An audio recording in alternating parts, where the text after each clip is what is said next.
Bismillahirrahmanirrahim. Assalamualaikum warahmatullahi wabarakatuh.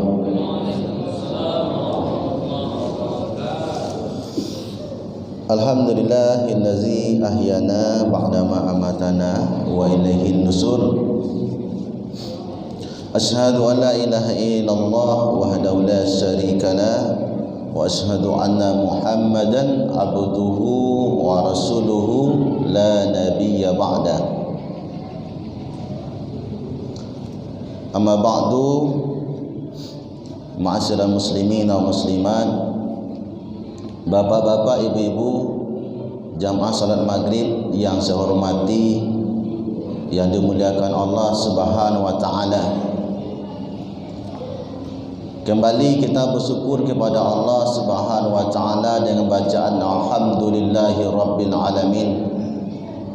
Allah Subhanahu wa taala telah jumpakan kita di rumah Allah yang mulia ini, di masjid ini, dalam keadaan sehat walafiat, dalam keadaan Allah Subhanahu wa taala kasih kita hidayah. Alangkah mudahnya dengan kita hadir ke masjid ini melakukan salat berjamaah. Mudah-mudahan Allah Subhanahu wa taala berikan pahala yang berlipat ganda kepada semua, dan Allah jadikan setiap langkah kaki kita penghapus dosa dari semua dosa.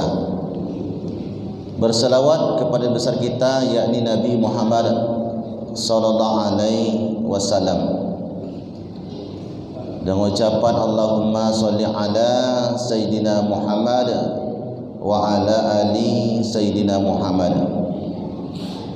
Semoga kita mendapati syafaat dari baginda Rasulullah sallallahu alaihi wasallam pada hari kiamat nanti. Bapak Ibu, para jamaah yang saya hormati, yang dimuliakan Allah Subhanahu wa taala,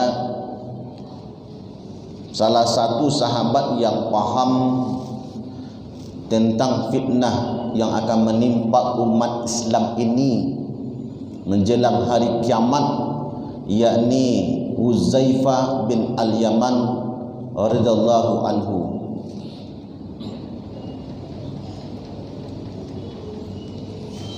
Huzaifah bin Al-Yaman ini, bapak dan ibu, gurunya adalah Nabi. Karena gurunya Nabi, maka dia banyak meriwayatkan hadis dari Nabi dan dia paham. Hubungan beliau dengan Nabi sangat dekat, ya, sangatlah dekat. Dan ia dipercayakan oleh Nabi kita, Nabi Muhammad sallallahu alaihi wasallam, yakni memegang nama-nama orang munafik. Memegang nama-nama orang munafik. Jadi bapak dan ibu, bahkan nama-nama orang munafik itu ketika Nabi masih hidup ada di tangannya. Bahkan ketika Nabi wafat, nama itu juga masih ada di tangannya, masih tersimpan. Yang lebih hebat bapak dan ibu bukan itu saja, Huzaifah bin Al-Yaman radhiyallahu anhu ini, bapak, dia bisa menebak orang munafik itu lewat keringatnya. Ya, lewat keringat, Pak. Tentulah bapak ibu tidak bisa membedakan, kan? Tapi dia hebat, kelebihannya luar biasa. Dia bisa mencium keringatnya orang munafik, Pak. Jadi kalau sekarang ini andai kata Huzaifah bin Al-Yaman itu ada, Pak, maka banyaklah orang akan lari, Pak. Ya, karena takut ketahuan. Sekarang kamu orang munafik, Pak, ya. Itu masalahnya. Karena takut ketahuan, pasti orang menjauh dari Huzaifah bin Al-Yaman. Ya, cukup yakni mencium keringat orang munafik saja, Pak, tahu dia. Akan tetapi ketika ia bersama dengan para sahabat, maka datanglah Khalifah Umar bin Khattab radhiyallahu anhu, dan ia bertanya, wahai Huzaifah, apa yang akan menimpa fitnah bagi umat Islam ini? Apakah ada pintu di antara mereka?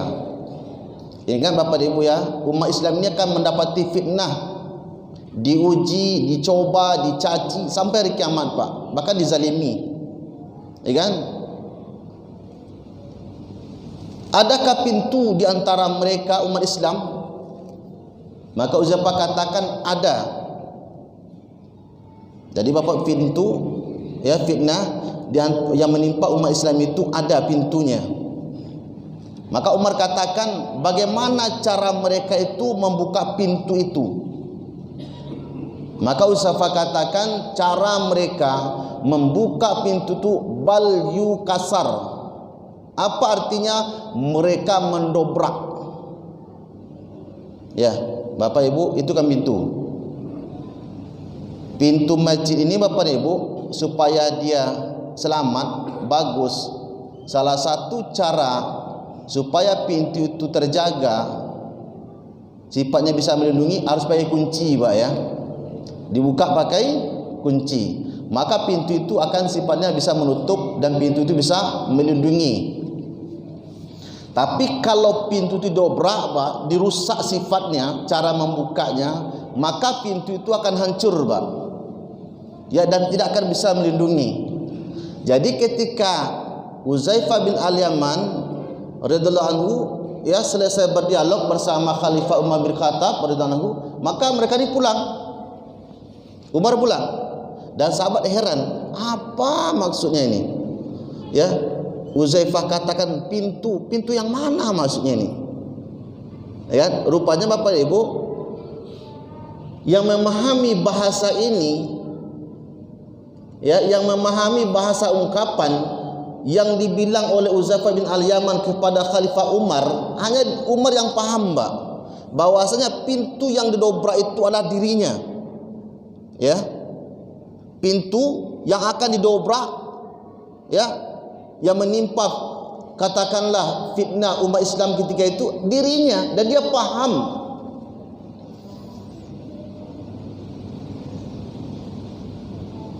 Makanya Bapak Ibu, kematian Khalifah Umar bin Khattab itu Bapak Ibu ya, bukan kematian di tempat tidur, tidak Pak. Bukan dia mati karena penyakit, tidak. Dia mati karena usia, tidak Pak. Umar bin Khattab radhiyallahu, dia mati karena dibunuh.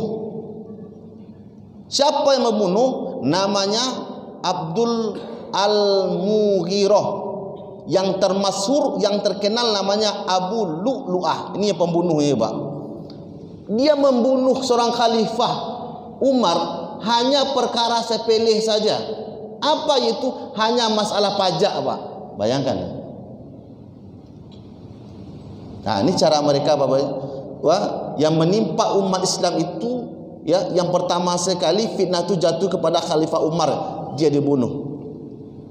Habis masa Khalifah Umar, maka diganti dengan Khalifah Utsman bin Affan radhiyallahu anhu. Khalifah Utsman bin Affan juga berakhir kematiannya yakni di tangan orang-orang munafik. Ya, di tangan orang-orang munafik. Siapa yang membunuhnya? Bapak Ibu, orang munafik yang membunuh Khalifah Utsman bin Affan namanya Al-Fakih. Al-Fakih, ya. Kalau saya itu namanya Bapak Ibu. Habis masa Khalifah Utsman bin Affan berakhir dengan kematian, yang dibunuh oleh munafik, diganti dengan Khalifah Ali bin Abi Thalib. Ali bin Abi Thalib mati juga dibunuh. Siapa yang membunuh? Yang membunuhnya yakni Ibnu Muljam. Ya, dia adalah orang Khawarij. Ya. Jadi dibunuh semua Pak ya.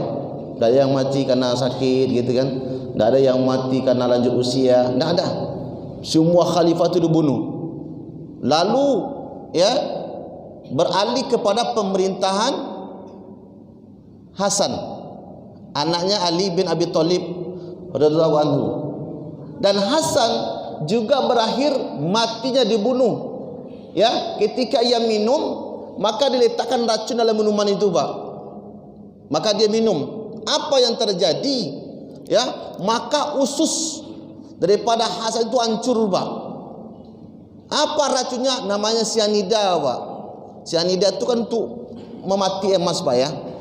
Ya kan? Itu tinggi kadar racun itu Pak. Dan itu dia minum.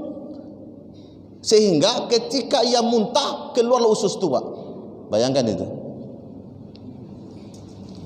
Mati Hasan anak Ali bin Abi Thalib, lalu diganti dengan Husain. Husain berakhir kematiannya juga dibunuh. Ya, dibunuh.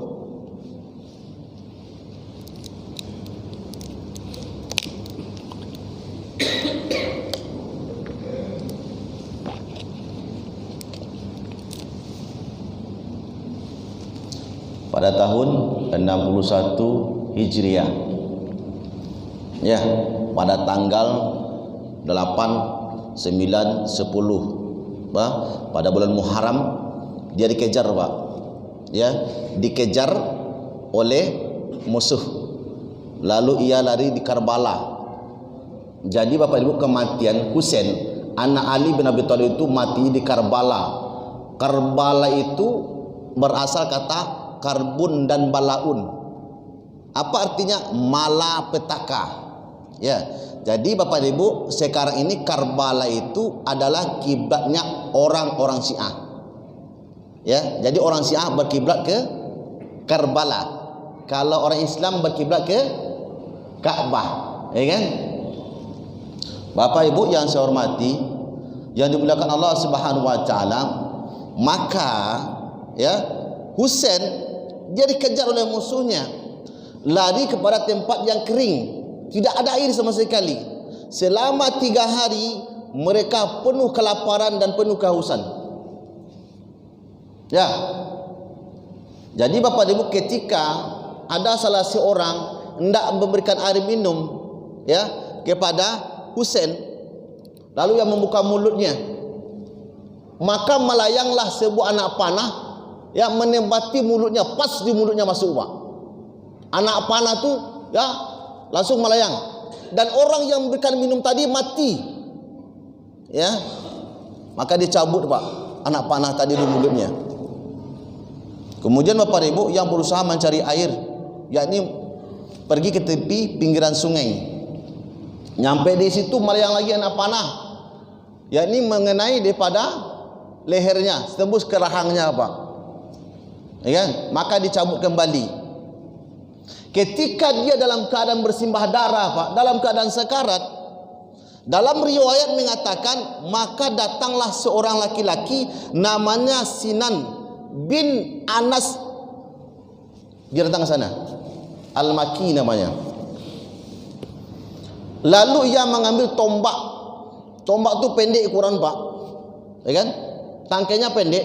Kemudian ia menusukkan, yakni ke paha sebelah kanan daripada Husain itu. Kan? Ditusuk, pus. Kan? Apakah berakhir? Tidak, dia cabut kembali. Setelah dia cabut, maka ditusuklah ke ulu hatinya. Tombak tadi tembus. Ya kan? Yang terakhir mereka di sana tidak, maka ia mengambil yang namanya pedang. Kayak belati itu Pak, yang tajam itu Pak. Lalu ia menggorok dan memotong leher daripada Husain sehingga putus. Ya, putus Pak. Kenapa? Ia berbuat zalim demikian karena ia ingin mendapati imbalan yang tinggi Pak. Bapak Ibu, nih dari dulu Bapak Ibu, umat kita ni Pak, sepeninggalan Nabi Pak, dapat ujian. Ya, dapat ujian, dan kematian mereka sangatlah mengganaskan Pak. Bapak Ibu harus paham ya, kejayaan Islam itu selama 1315 tahun Pak, 13 abad lebih ya, kejayaan Islam, dan tidak ada satu pun bertumpah darah di depan muka bumi Allah. Tidak ada Pak, itu pada darah itu ya. Akan tetapi ketika negara-negara barat memimpin dunia, Pak, tengok, terjadi perang dunia pertama, terjadi perang dunia yang kedua, ya kan? Begitu Bapak dan Ibu. Ketika Islam menguasai 2/3 bumi Allah ini, Bapak dan Ibu, ya, tidak ada satupun di antara negara yang terzalimi sama sekali, Pak. Kenapa? Karena Islam itu rahmatan lil alamin, Pak. Mendatangkan rahmat bagi seluruh alam. Apapun yang tinggal bersama orang Islam, mereka pasti dijamin keamanannya, dijamin kenyamanannya, dihargai, dihormati, Pak. Bapak Ibu, kejayaan Islam itu pada tahun 610 Masehi sampai 1924 Masehi, lebih kurang 13 abad lamanya Islam yang menguasai, dan kontribusi umat Islam sangatlah besar ketika itu. Islam menguasai sains, Islam menguasai teknologi, Pak, dulu luar biasa. Ya. Orang Islam itu hebat. Ini masa kejayaan Islam. Ya, menguasai kejayaan selama 13 abad lebih lamanya, Bapak dan Ibu. Akan tetapi ketika berakhirnya kematian Rasulullah Nabi kita, maka hancurlah, Pak, mulai berancur. Ya, mulai. Apa yang menghinggapi umat itu? Apa yang menghinggapi umat ketika zaman itu tak lain adalah penyakit wahan. Ya, wahan, Pak, ya. Nih, cinta dunia, takut mati. Wa anzalna mahabbah min suduri atikum, dan kami cabut rasa takut dalam hati musuh-musuh kalian. Ketika umat Islam, apa Ibu, ya, cenderung kepada dunia, perkara dunia, tidak lagi ingat perkara akhirat, jauh dari Allah Subhanahu wa taala. Ingat, musuh kamu, kami cabut rasa takutnya di hati mereka. Mereka bani, kamu mayoritas, kamu banyak, musuh kamu takkan takut sama sekali. Wahan. Ya. Makanya Bapak Ibu, kalau kita telah apa? Para sahabat itu, Pak, yang di dalam iman, Pak, bukan ilmu, ya, Pak, ya. Sekarang orang banyak berilmu, Pak. Yang masuk penjara itu, Pak, orang berilmu semua itu, Pak. Apa yang salah itu? Iman. Jadi kalau umat Islam berperang sekarang, Pak, yang paling takut mati, Pak, orang berilmu, Pak. Ya. Tengok, orang berilmu jauh-jauh, Pak. Ke Belanda, ke Timur Tengah, ke Eropa, ke Amerika. Ya, seharusnya umat ini yang diperbaiki adalah iman. Bapak Ibu tolong pahami. Dulu satu orang mukmin bisa mengislamkan satu kerajaan. Bayangkan, Pak. Satu orang mukmin di medan perang bisa mengalahkan 70 orang kafir. Bayangkan, Pak. Kenapa? Karena mereka itu Allah tanamkan iman. Yang Allah datangkan pertolongan itu kepada orang mukmin, Pak, bukan orang Islam. Kalau Islam itu banyak. Yang mukmin qalilam ma tu'minun, sedikit di antara kamu yang beriman. Tak banyak, Pak. Ya. Yang bisa mengisi masjid Allah ini, rumah Allah ini, bukan orang Islam. Man amana billah, orang yang beriman kepada Allah. Betul, Pak? Tidak ada Allah katakan, ya, yang memakmurkan rumahku, kata Allah, yakni orang Islam. Tidak ada, Pak. Ya kan? Tingkat kita hari ini adalah Islam, belum mukmin. Tingkat kita Muslim baru, Pak, belum mukmin, belum iman. Makanya Bapak dan Ibu, ya, para sahabat dulu yang ditanamkan Nabi, ya, yakni untuk mendalami iman, Pak. Iman penting. Kalau berilmu sekarang banyak. Karena saya katakan kan ada dua golongan, Pak, yang tetap ada sampai hari kiamat. Yang pertama orang pencari ilmu. Ini kan ada, Pak, ya. Bapak jangan salah. Sampai hari kiamat tetap ada itu. Yang kedua ini orang yang berjuang untuk agama Allah. Ini akan tetap ada.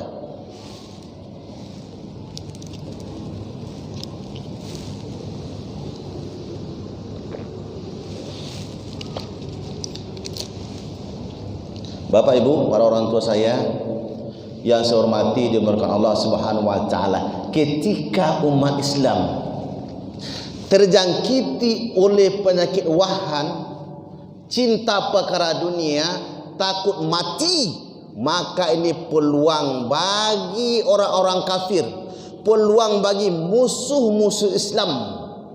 Apa yang terjadi ketika itu, Pak? Maka Paus Urbanus, ya, mereka itu mengadakan, ya, perang salib. Untuk apa guna perang salib itu? Yakni untuk mempecah belah umat Islam ketika itu. Maka Nabi katakan, Bapak dan Ibu, ya, ini terbukti hadis Nabi, Bapak dan Ibu, ya, sesungguhnya setan itu, ya,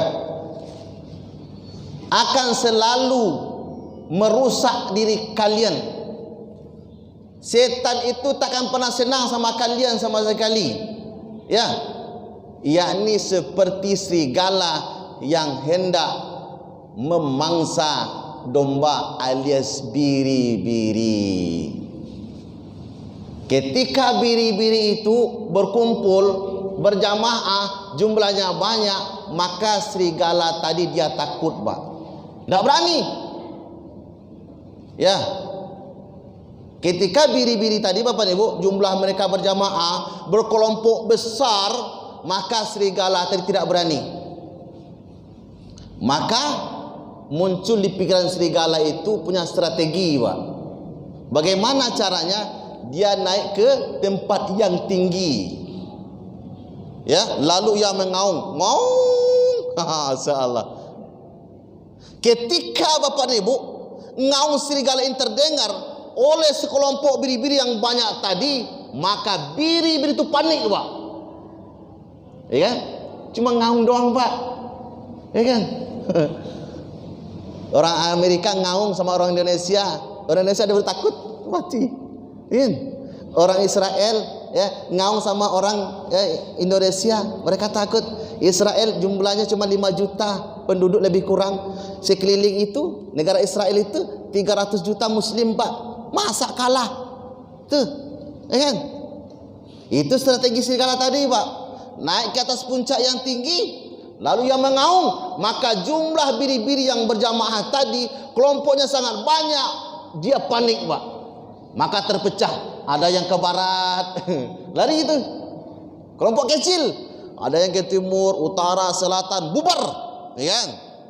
Ingat Bapak dan Ibu, ya, apa yang terjadi? Apabila suatu negara itu minoritas Islam, tengok, Pak, minoritas, ya, tengok sekarang. Bacalah Bapak dan Ibu, apa? Orang Islam di Myanmar, orang-orang Rohingya minoritas, diterkam sama mereka, Pak. Orang Islam di Bangladesh ditembak di masjid ketika sholat, minoritas juga, Pak. Apa lagi? Orang Islam di Papua, Wamena, ditembak kemarin, Pak. Itu perang agama tuh, Pak. Masya Allah. Tapi kan media pintar, Pak. Media televisi kita nipu, Pak, ya. Mana-mana berita yang membuat semangat orang Islam, karena Indonesia mayoritas Islam, maka disaring berita itu, Pak. Disaring, kapan pun tutup habis. Tapi kalau pemerintah, Pak, presiden kita, ya, itu tadi, Pak, di TV tahu, Pak, ya, bersama sama warga, lalu tumbang sepedanya, Pak, viral. Memang kurang ajar lah televisi ini, Pak, ya kan? Selama sama warga, dia naik sepeda ontel, Pak, ya, Jokowi, ya kan?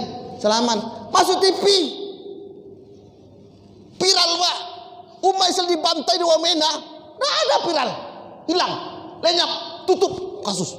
Ulama kita dihina, bahkan tidak dibunuh, hilang begitu saja, ya kan? Bapak Ibu, sama kayak domba tadi, Pak. Ketika domba itu telah berkelompok kecil-kecil, maka peluang bagi serigala untuk menerkamnya. Sekarang umat Muslim di provinsi Xinjiang, Muslim Uighur, ini beliau nih, masalah, maaf, Pak, ya, kan? Terzalimi. Kemarin Bapak Ibu, barusan delegasi Masjid Ulama Indonesia datang ke sana. Berapa orang utusan? Apa mereka jumpai di sana? Bahwasanya ketika ada di pabrik-pabrik atau tempat-tempat kantor umat Muslim bekerja, lalu ketahuan beribadah, Pak, sholat, ditangkap, Pak. Ditangkap, dibuang ke penjara. Nama penjara itu Education Center, Pak. Ya, kalau kita baca, Pak, simbolis penjara itu, Pak, memang bagus punya. Education Center kayak gitu kan. Pendidikan, pusat pendidikan, pusat pelatihan, ya kan? Rupanya penjara apa? Penjara hitam.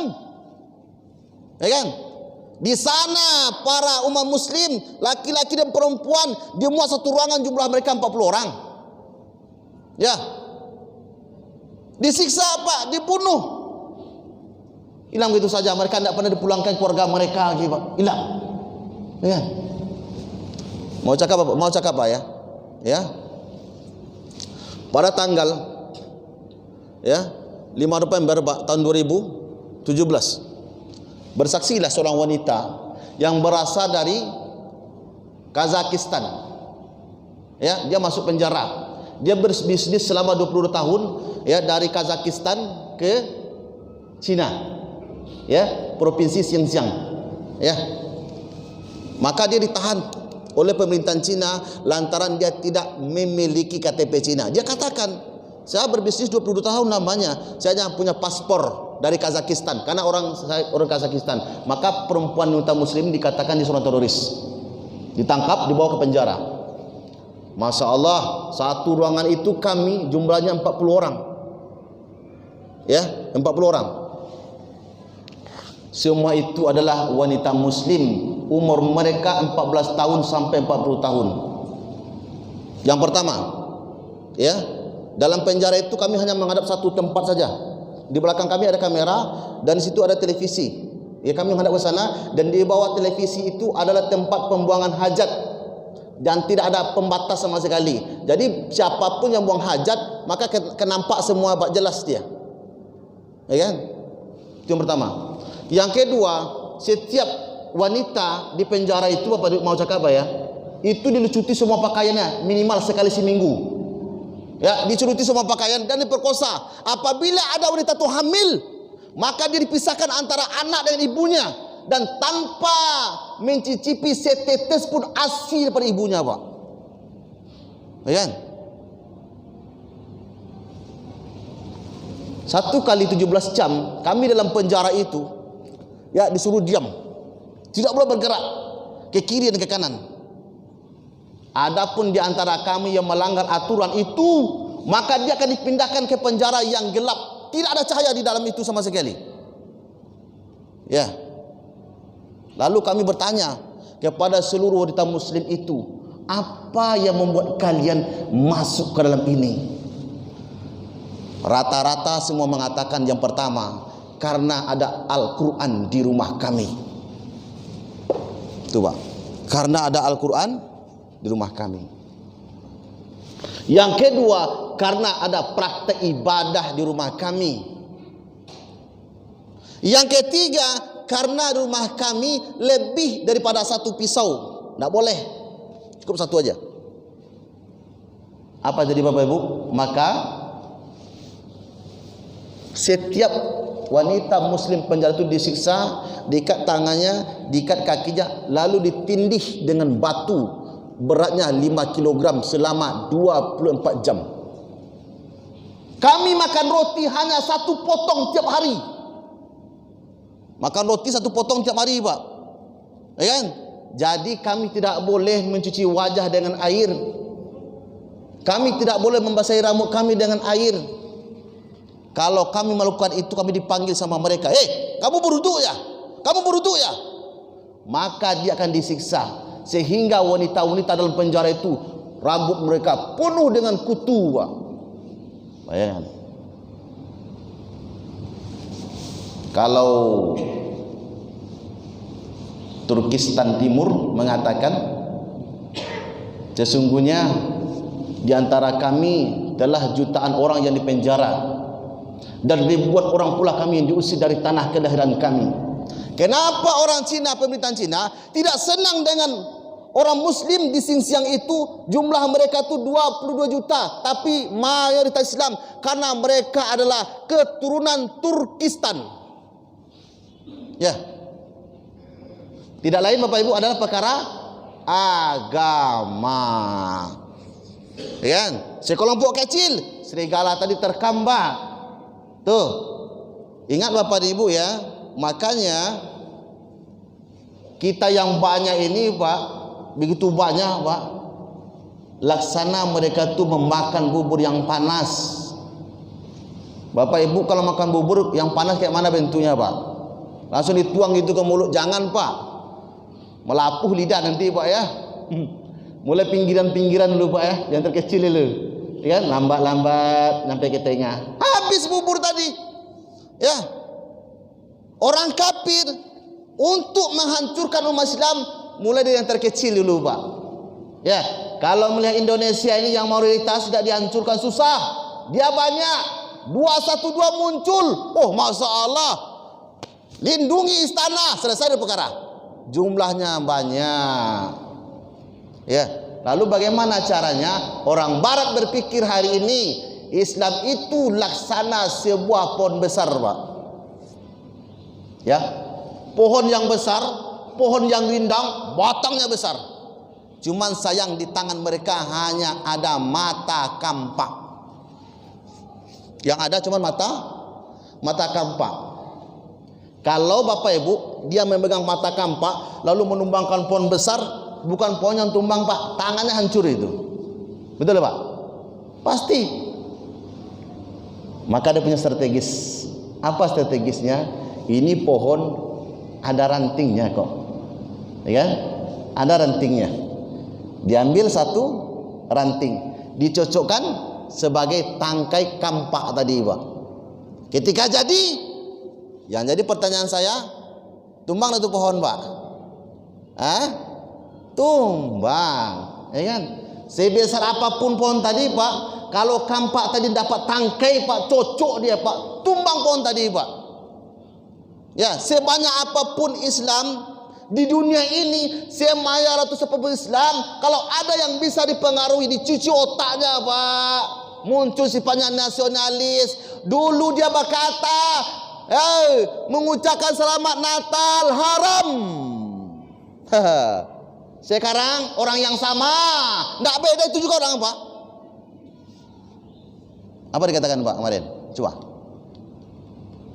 Hei saudara-saudaraku, di antara kaum Nasrani, kami mengucapkan selamat Natal dan Tahun Baru. Aneh enggak Pak? Mungkin Bapak Ibu udah saya sebut namanya lah, Anda paham semua ya. Karena kalau berceramah sekarang Pak, ada intel juga kadang Pak. Tangkap masuk penjara nanti bahaya juga kan. Jadi Ustaz kalau berceramah hari ini hati-hati juga Pak, nih tengok-tengok juga kadang Pak.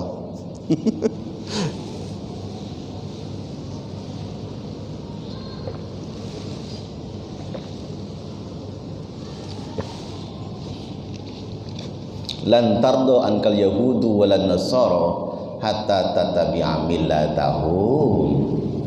Dia punya cara, mereka punya sistem ya, metode apa sama mereka Pak ya, itu ya kan? Apa yang terjadi? Dicarilah orang nasionalis dulu ya, yang liberal sifatnya apa ya, tuh mereka tanamkan, dicuci otaknya apa. Yang lebih kecil lagi apa? Ormas yang ini diadu dengan ormas yang ini. Yang lebih kecil apa lagi? Mazhab. Ya, mazhab ini dengan mazhab ini diadu, ya kan? Ulamanya masing-masing, jamaahnya masing-masing, enggak boleh campur ulamanya.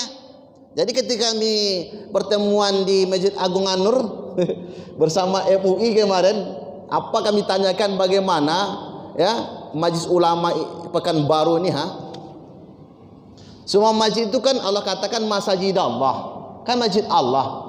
Jadi siapapun yang berdakwah atas itu agama boleh disampaikan. Bisa enggak Majelis Ulama Pekanbaru ya menghadirkan Ustaz Abdul Somad berceramah di RJ? Coba jawab Pak.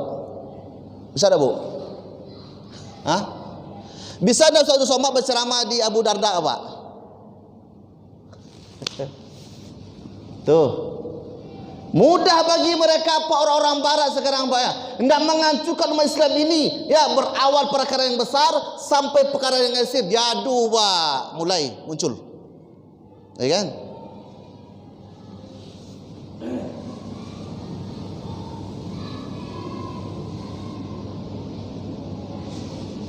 ketika Bapak dan Ibu ya, umat Islam yang sebagian kecil tadi telah dipengaruhi, maka dia akan dimasukkan kembali ke tubuh umat Islam. Maka umat Islam itu berpenyakit, Pak. Ya. Yang masuk penyakit itu mereka, Pak. Jadi yang diambil itu dari tubuh kita. Ya, mereka olah lalu dimasukkan ke tubuh kita. Masalah. Di situ Bapak Ibu kita sulit membedakan sekarang ya. Kalau ada berfatwa perkara ini susah putusnya. Ya kan? Susah, tidak dapat solusi sama sekali. Kenapa? Karena di antara kita ini ya telah terpecah-pecah. Katanya innamal mu'minuna ikhwah, gitu kan? Orang mukmin itu kan bersaudara. Kalau terpecah, apa yang salah? Iman. Iman salah apa?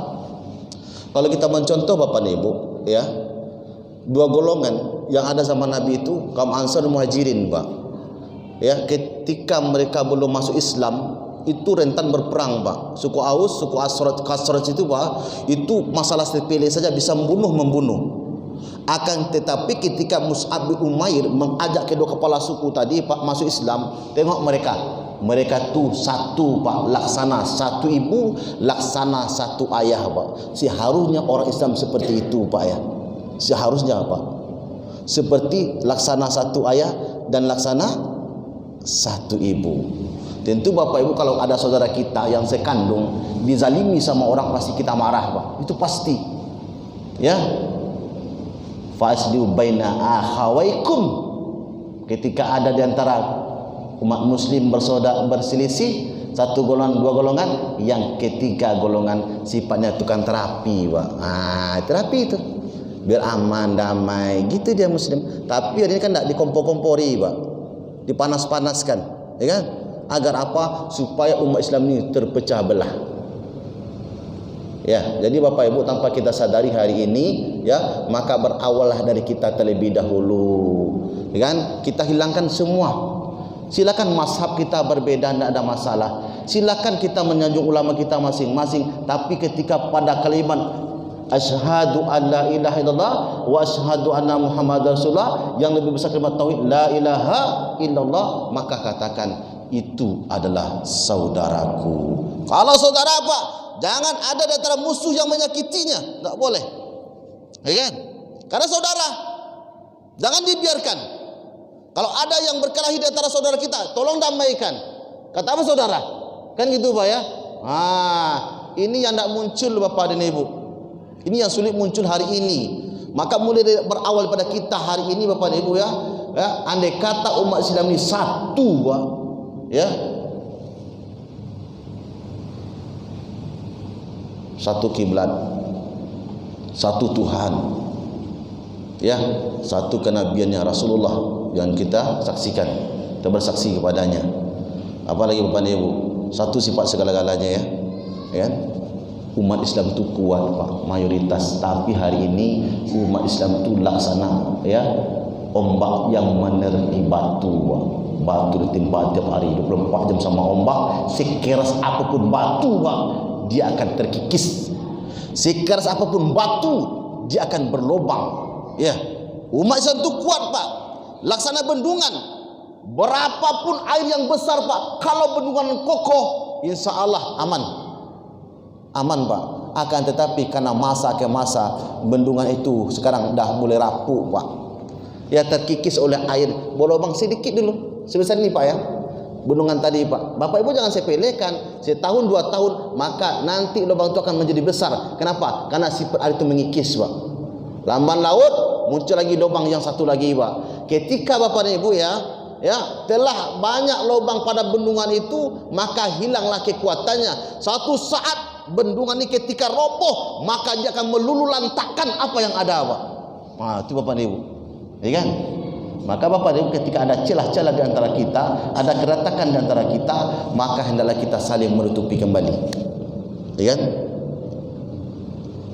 Bapak Ibu Subhanahu wa taala, demikian saja mungkin, ya, kajian kita.